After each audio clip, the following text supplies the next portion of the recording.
Show me the money.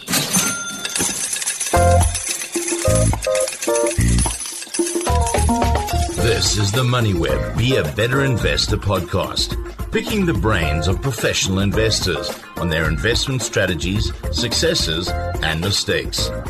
Your host, Ryk van Niekerk. Welcome to this week's edition of the Be a Better Investor podcast. My name is Ryk van Niekerk, and in this podcast series, I speak to leading professional investors and business leaders about their investment journeys and their personal investment decisions. We look at their first investments and how their investment strategies have changed over the years. And we also take a look into their personal portfolios to see whether they practice what they preach. And the idea is to identify golden nuggets of wisdom to assist young amateur retail investors to become better investors. My guest today is Kenny Rabson. He's the CEO of Discovery Invest, and he has been at Discovery for 25 years. He was the co-founder of Discovery Life, and he became the CEO of Discovery Invest in 2015. So he has been doing it for quite a while, and he is an actuary. So he has the academic skills to boot. Kenny, thank you so much for your time today. It has been a journey, but first tell us a bit about yourself. Where did you grow up, and did you dream about a career in the investment world when you were young? Ryk, thanks for the time, and it's very exciting to be with you. The truth is, we grew up, I think, in a financial family. My dad was a chartered accountant, a partner at one of the big accounting firms, and he was very involved with listing companies for clients of his and merging companies and that. So we kind of heard a lot about it at the time. And as kids, we all actually had little share portfolios. Our pocket money or birthday money or whatever would go into a share portfolio. In those days, we had a fairly contact as a stockbroker. They were called Frankel Pollock was the company name in those days, huge stockbroker. And we all had like little portfolios.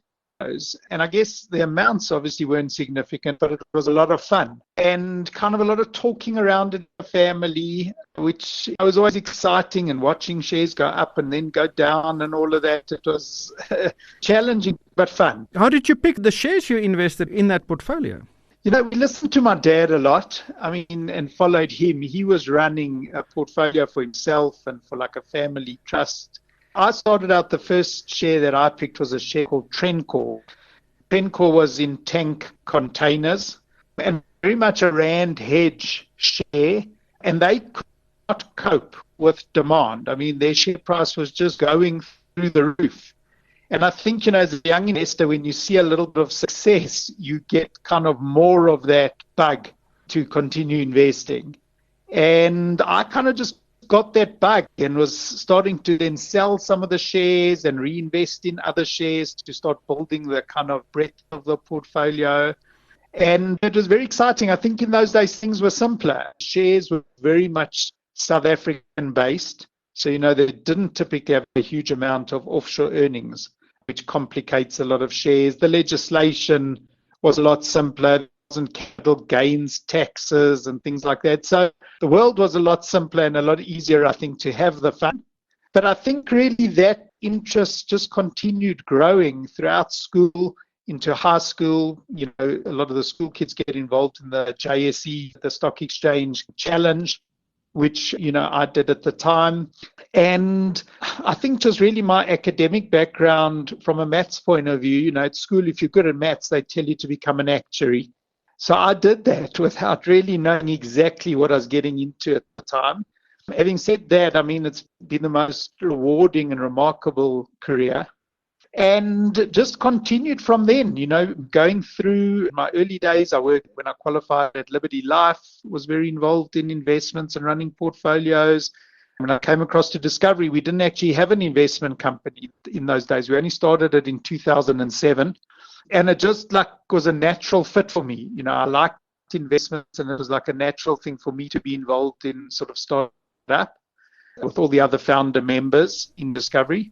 It's been incredibly exciting. Yeah, the whole Discovery story is actually inspirational. It's a wonderful tale of entrepreneurship and innovation.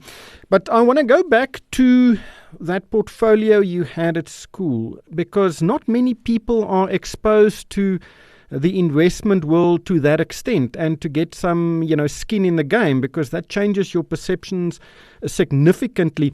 How did you approach the selection of shares you wanted to invest in, in addition to what your father told you or advice you got from him? We used to actually have a lot of our conversations were around that I'd have with my dad. It was often around a particular share. What did he think of this? What did he think of that?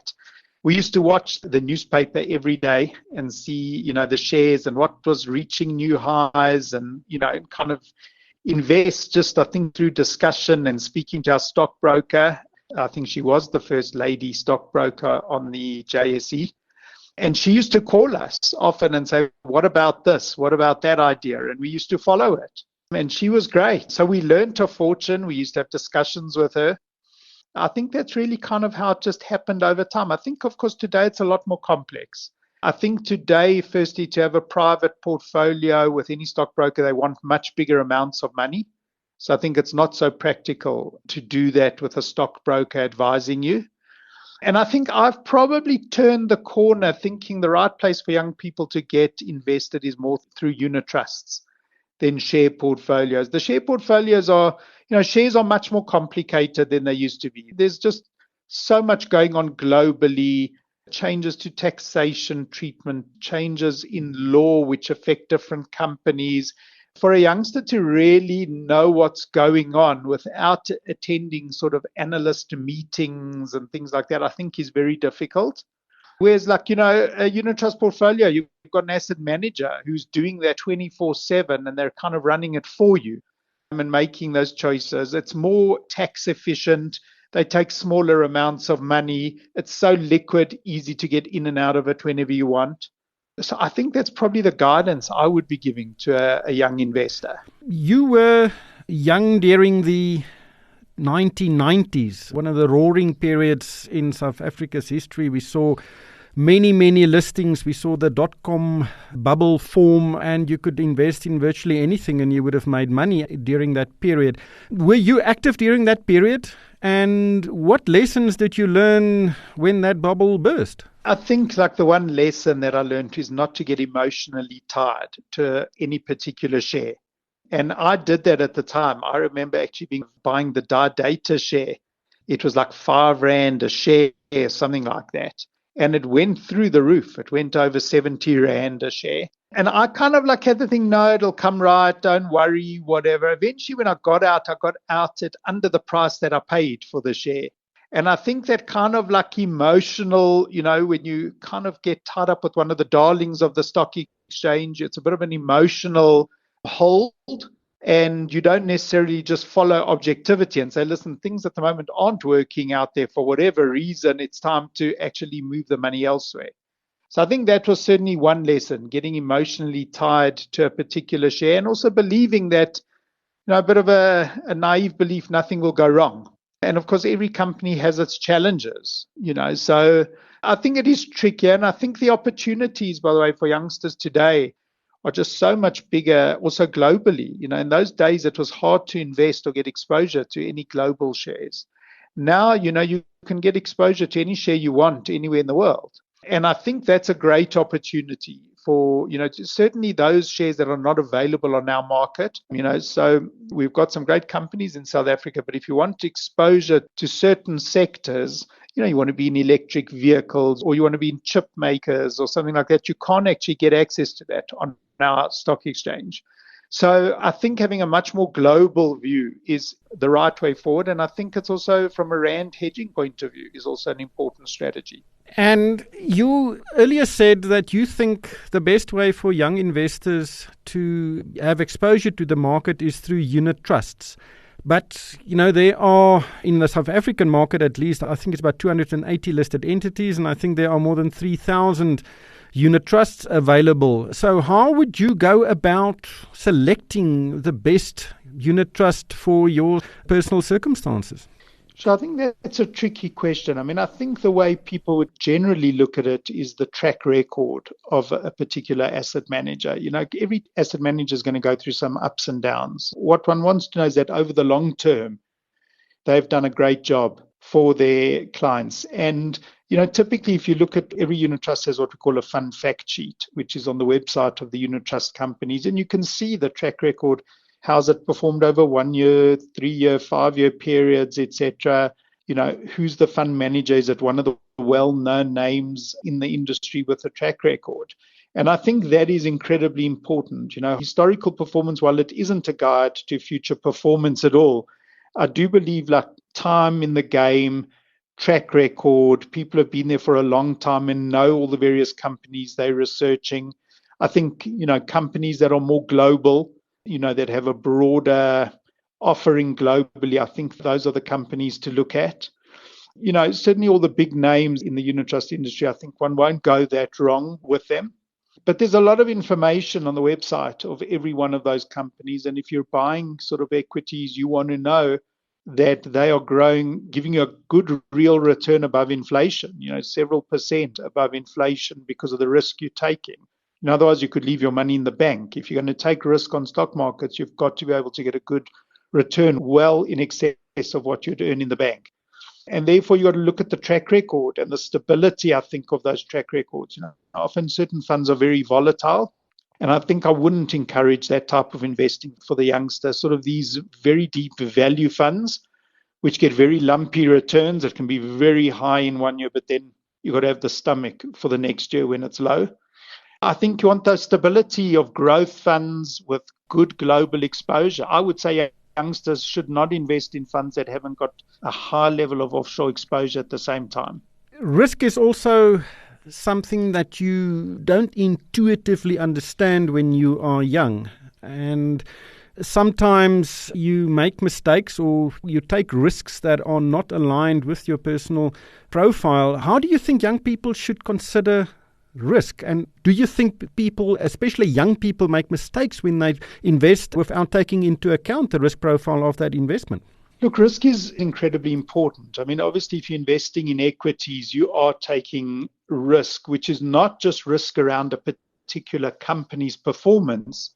You're taking risk around global economy, recessions, all things like that, which are things that are hard to factor in to the equation. But I think in particular, when you're looking at young people, they've got to have a good long time horizon. And, over time, you'll get the returns that you're expecting. But I think if you're looking to do short-term investing, then you've got to really manage your risk to low levels. And there, for the short term, people should consider much lower risk investments and more fixed interest income type of investments. For me, if you're buying equities or buying equity unit trusts, you've got to be in there for a minimum of a 3 to 5, 7 year term. That's what I would advise. I think you can have too short term an approach and then you'll sell something potentially at the wrong time. And you've also got to do your research and make sure you're not buying something when it's already shot the lights out. That happens very often. People will buy something when they've heard all the news about it, the share's gone up huge amount over the last couple of months, and then they want to enter that share without knowing, is there still a lot more upside in it or not? So I do think risk's important, and that's why I do believe like the unit trust industry is the place to, they're managing the risk for you. And today the world is just so complicated. I don't believe an individual can manage that risk that easily on their own. You're not just managing a particular company, you're managing what's happening in economies. If you just think over the last 2 years, we've seen unprecedented inflation globally, interest rates very high to try to bring inflation down. All of those things just have dramatic impacts on different types of industries and companies. And for an individual who's not really on top of that, to manage their own portfolio and choose their own shares is incredibly difficult. I think that's a clear message, and I think it's excellent advice. Let's talk about your personal investment portfolio. How do you approach it? And if you can reveal what is in it at the moment. So I'm kind of one of those trading junkies. I kind of spend a lot of time trading share portfolios myself.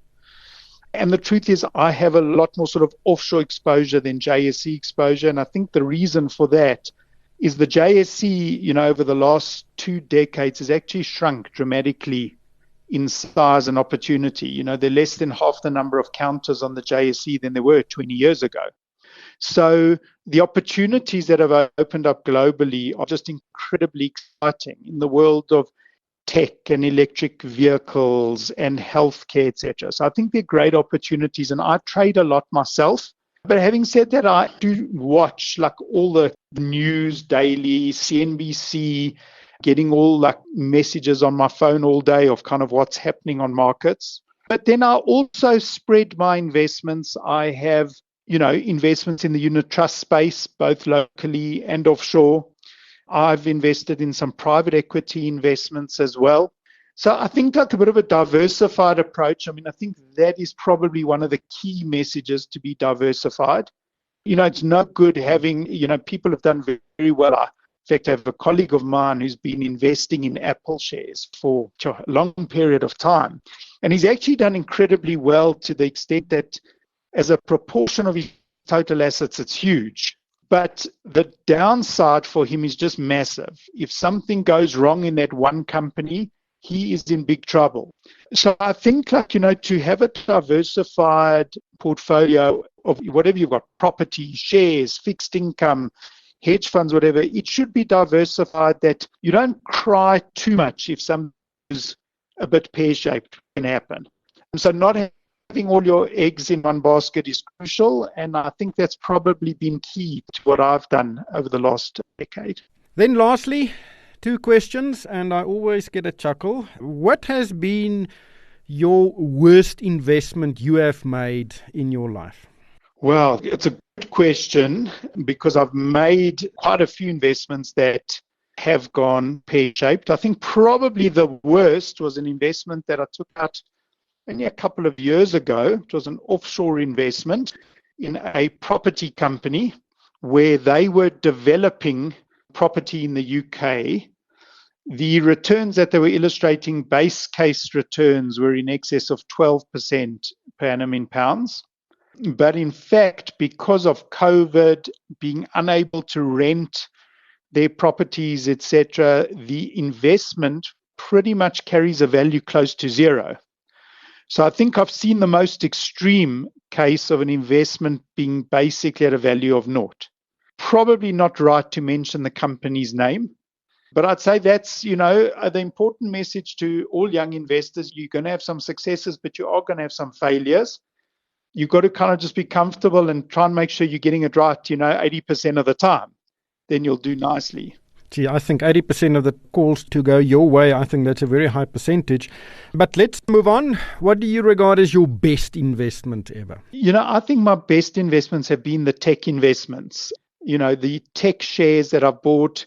If I just take Apple, Amazon, Facebook, Microsoft, those have been the best performers by a mile. Those have all given kind of returns in the hundreds of percents. NVIDIA over the last 18 months. So, I think the tech sector has probably rewarded me the most. And I've followed that very closely. Tech and healthcare shares globally, following a lot of that very closely. Shares like Google, all of those tech names, I think have been my most successful space to be. But having said that, I've mentioned I have had some downsides as well. So it kind of takes a bit of that shine, but not that much, luckily. Kenny, thank you so much for your time, and thank you for sharing your insights with us. It's a pleasure, and thanks so much for the interview. That was Kenny Rabson. He's the CEO of Discovery Invest. Show me the money.